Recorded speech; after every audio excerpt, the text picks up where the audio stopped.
one of the co-founders and brewmaster at Urban Chestnut Brewing Co. Welcome to our brewery here in Hallertau, which is just north of Munich, one of the largest hop growing areas in the world.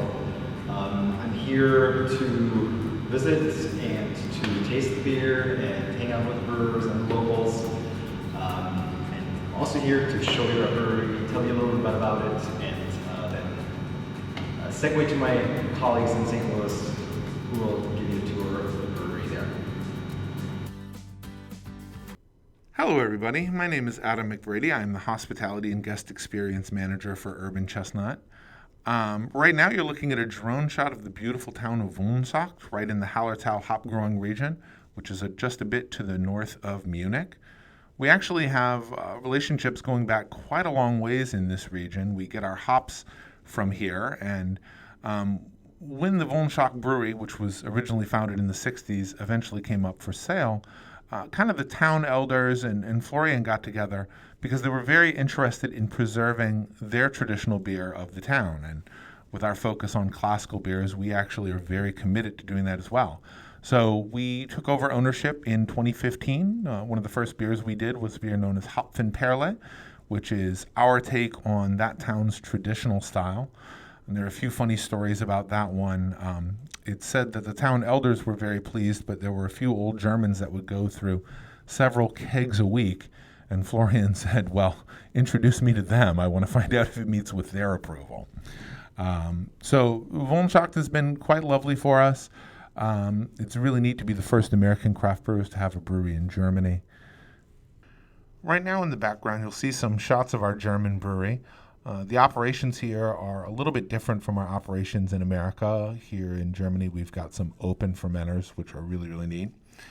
This time of year is actually the hop harvesting season. So it's a big time of year for a region like Woenshoek, for the whole Hallertau, in fact. You'll see lots of festivals and competitions and celebrations. So it's a really neat time of year as we ease into the Oktoberfest season. Another interesting thing about Urban Chestnut is that we have some very clear philosophies that drive our business. I know, and I'm sure you know, a lot of breweries that don't really have a clear identity. They just kind of get in there and start swinging.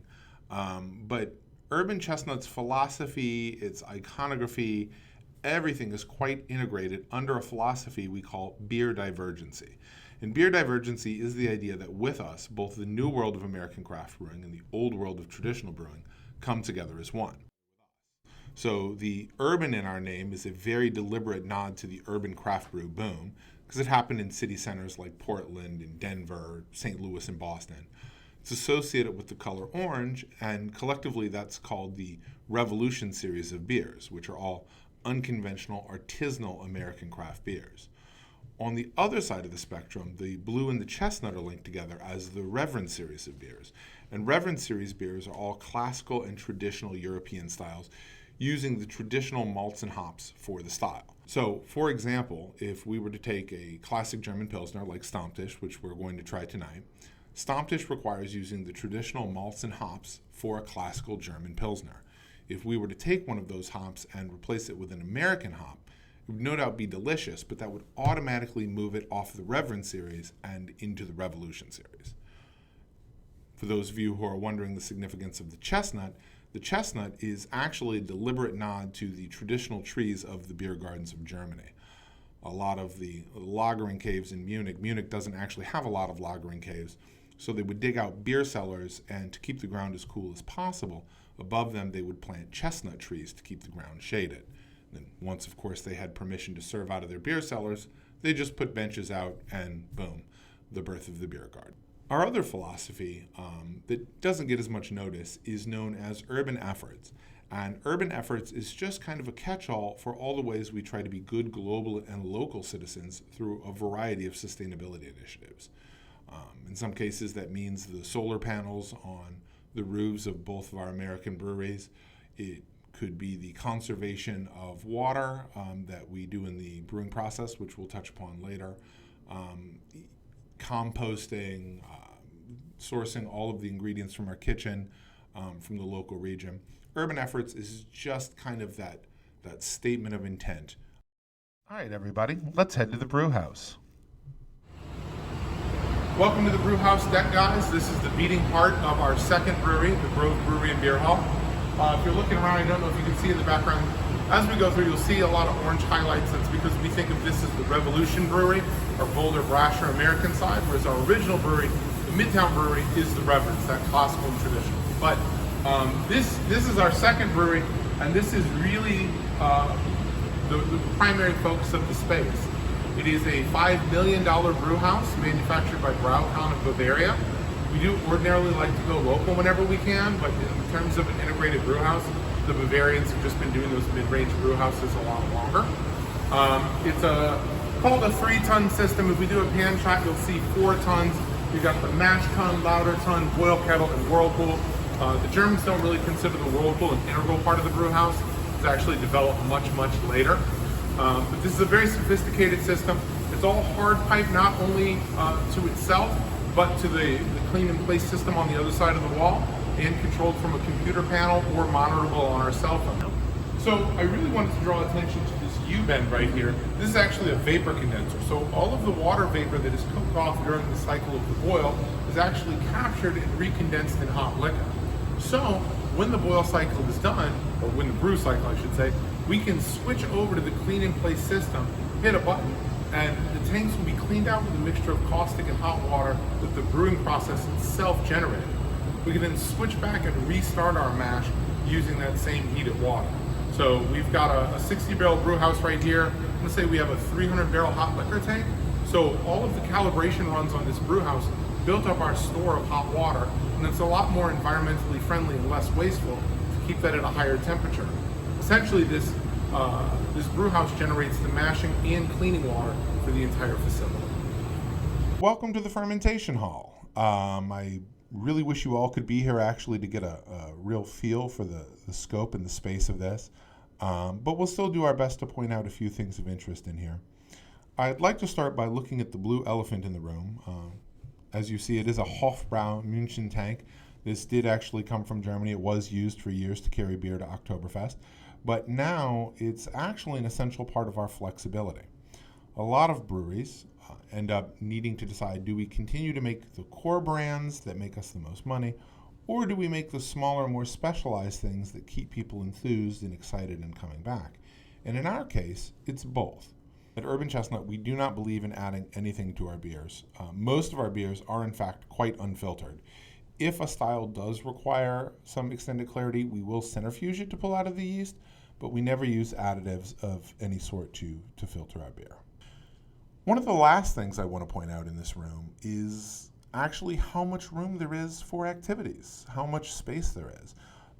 You'll notice I could do the old spin in New York thing with the towers to show you all this empty space.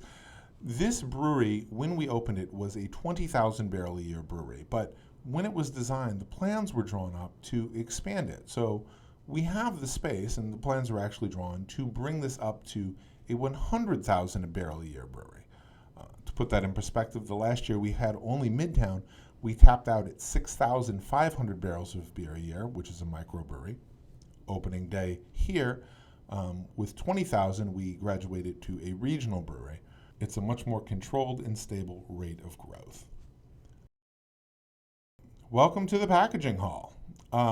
As you can see, the thing that takes up the most space is our bottling line. The center unit of the bottling line, the centerpiece, was manufactured by Leibinger in Bavaria. Every other piece was designed to work with it right here in Fenton, Missouri. But essentially, you've got a depalletizer that will take a stack of bottles and drop it on the line all at once. We'll roll through, get labeled and dated, and then this center machine will rinse, do a double purge of oxygen, fill and count 2 bottles a second. It's not very fast for some of the mega breweries, but for craft, that's quite fast. It will also come around here. We've got a drop packer that can fill 5 cases a minute. Then it'll be glued shut, date it, and this machine over here will actually stack it into a pallet for us and then plastic wrap itself for us. The main point of that is this is a very expandable facility. The original bottling line we had took about 3 people to run. This bottling line takes about 5 people to run, but the ability to produce is much, much greater. Over here, you'll see the canning line section. You will note it's a lot smaller than the bottles. Initially, we were pretty much bottle focused. I think that was with Florian with an eye for tradition. But ultimately, we did start moving into the canning world because if you don't can, you do miss out on certain places to have your beer. Ball games, parks, picnics, float trips, etc. So while the canning line is relatively recent in terms of our history, it is one of the fastest growing market segments. This one is a lot more labor intensive though. You'll see it comes off this top rack here, rolls down for rinsing, then comes down, is filled with beer, seamed, and then hand packed. So each 4-pack you see, those caps were put on individually, those cases were made individually, all by the intrepid hard workers of our packaging line. Well, all that talking's got me thirsty, so I think it's about time we move on to the tasting section. Thank you all so much for joining us today, and Prost!